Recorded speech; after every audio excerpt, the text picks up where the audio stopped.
प्यारे विद्यार्थियों, आप सभी का स्वागत है राजकीय महाविद्यालय चौमेला के यूट्यूब चैनल पर। मैं विवेक शर्मा, सहायक आचार्य समाजशास्त्र, आज आपको सामाजिक समूह के बारे में पढ़ाऊंगा।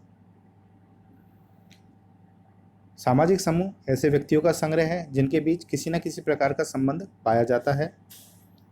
समूह का अर्थ स्पष्ट करते हुए मैकाइवर एवं पेस ने लिखा है कि समूह से हमारा तात्पर्य व्यक्तियों के किसी भी ऐसे संग्रह से है जो एक दूसरे के साथ सामाजिक संबंध स्थापित करते हैं। आगवर्न और निमकॉफ ने बताया कि जब कभी दो या दो से अधिक व्यक्ति एक साथ मिलते हैं और एक दूसरे पर प्रभाव डालते हैं तो वे एक समूह का निर्माण करते हैं। इन विद्वानों ने समूह निर्माण के लिए व्यक्तियों के बीच सामाजिक संबंधों तो आवश्यक माना है, परंतु संबंधों की सीमा अथवा मात्रा का कहीं कोई उल्लेख नहीं किया, जो कि अत्यंत आवश्यक है। उनके इन विचारों से तो दो अपरिचित व्यक्ति जब प्रथम बार एक दूसरे से मिलते हैं, एक दूसरे को प्रभावित करते हैं, एक दूसरे से सामाजिक संबंध स्थापित करते हैं, तो समूह का निर्माण हो जाता है। इन परिभाषाओं के अनुसार तो बस या रेल के में एक साथ यात्रा करने वाले दो अपरिचित व्यक्ति जो एक दूसरे के साथ अंतःक्रिया करते हैं, एक समूह का निर्माण करते हैं। तो चलिए अब हम चर्चा करते हैं इसकी परिभाषाओं पर, इसके अर्थ पर। टीपी बोटोमोर के अनुसार सामाजिक समूह व्यक्तियों के उस संकलन को कहते हैं जिसमें विभिन्न व्यक्तियों के बीच निश्चित संबंध होते हैं और जो प्रत्येक व्यक्ति समूह और उसके प्रतीकों के प्रति सचेत होता है। अगर अन्य शब्दों में हम कहें तो एक सामाजिक समूह का कम से कम प्रारंभिक ढांचा और संगठन जिसमें नियम संस्कार होता है और उसके सदस्यों की चेतना का मनोवैज्ञानिक आधार होता है। इस प्रकार एक परिवार, गांव, राष्ट्र, मजदूर संगठन अथवा राजनीतिक दल एक सामाजिक समूह है। मर्टर ने भी समूह की कुछ विशेषताएं बताई हैं। पहला, दो या दो से अधिक व्यक्तियों का होना, इनमें सामाजिक संबंधों का पाया जाना। यह संबंध व्यक्तियों में बार बार अंतःक्रिया करने से बनते हैं। तीसरा, व्यक्ति के किसी समूह का सदस्य माना जाने के लिए आवश्यक है कि वह स्वयं अपने को किसी समूह विशेष का सदस्य समझे, उसके प्रति हम की भावना रखे। साथ ही यह भी आवश्यक है कि समूह के अन्य सदस्य तथा दूसरे समूह भी उसे उस समूह विशेष का सदस्य समझे। अब हम सैंडरसन के विचारों पर चर्चा करते हैं। समूह दो या दो से अधिक उन व्यक्तियों का संग्रह है जिनके मध्य मनोवैज्ञानिक अंतःक्रिया का निश्चित प्रतिमान पाया जाता है। वे अपने एक विशिष्ट सामूहिक व्यवहार के कारण अपने सदस्य तथा सामान्य रूप से दूसरे के द्वारा भी एक वास्तविक वस्तु माने जाते हैं। बोगार्ट्स की परिभाषा पर चर्चा करते हैं। एक सामाजिक समूह दो या दो से अधिक व्यक्तियों की एक ऐसी संस्था को कहते हैं जिसका ध्यान कुछ सामान्य उद्देश्यों पर हो और जो एक दूसरे को प्रेरणा दें, जिनमें भक्ति हो और जो सामान्य क्रियाओं में सम्मिलित हों। हार्ट तथा रेस के अनुसार समूह अंतःक्रिया में संलग्न व्यक्तियों का एक संगठित संग्रह है।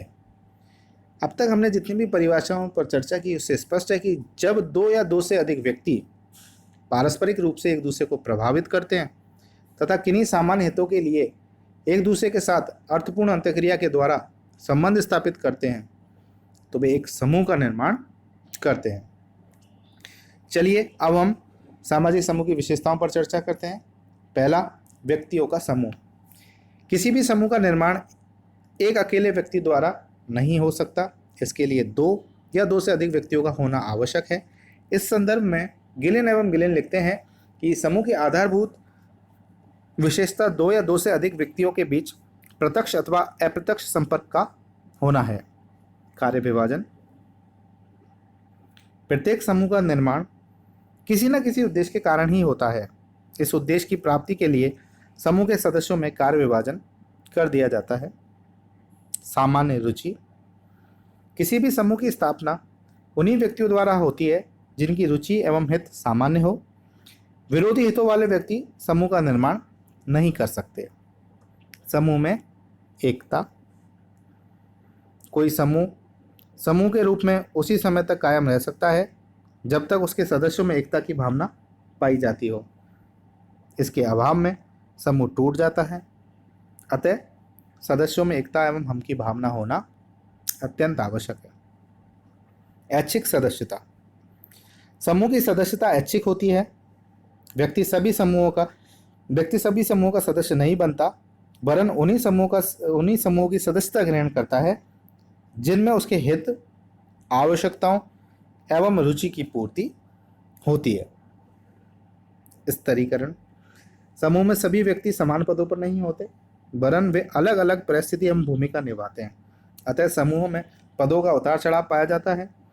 पदों के उच्चता एवं निम्नता के इस क्रम को ही समस्तरण कहते हैं। सामूहिक आदर्श। प्रत्येक समूह में सामूहिक आदर्श एवं प्रतिमान पाए जाते हैं जो सदस्यों के पारस्परिक व्यवहारों को निश्चित करते हैं एवं उन्हें एक स्वरूप प्रदान करते हैं। प्रत्येक सदस्य से यह अपेक्षा की जाती है कि वह समूह के आदर्शों एवं प्रतिमान जैसे प्रथाओं, कानूनों, लोकाचार, जनरीतियों आदि का पालन करें। स्थायित्व। समूह में थोड़ी बहुत मात्रा में स्थायित्व भी पाया जाता है। यद्यपि कुछ समूह अपने उद्देश्यों की पूर्ति के बाद समाप्त हो जाते हैं, फिर भी वे इतने अस्थिर नहीं होते कि आज बने हों और कल समाप्त हो जाएं। समझौता। किसी भी समूह की स्थापना तभी संभव है जब उसके सदस्यों में समूह के उद्देश्यों, कार्यप्रणाली, स्वार्थ पूर्ति, नियम आदि को लेकर आपस में समझौता हो। ढांचा। प्रत्येक समूह की एक संरचना या ढांचा होता है, अर्थात उसके नियम, कार्यप्रणाली, अधिकार, कर्तव्य, पद एवं भूमिका आदि तय होते हैं और सदस्य उन्हीं के अनुसार आचरण करते हैं। सामाजिक संबंध।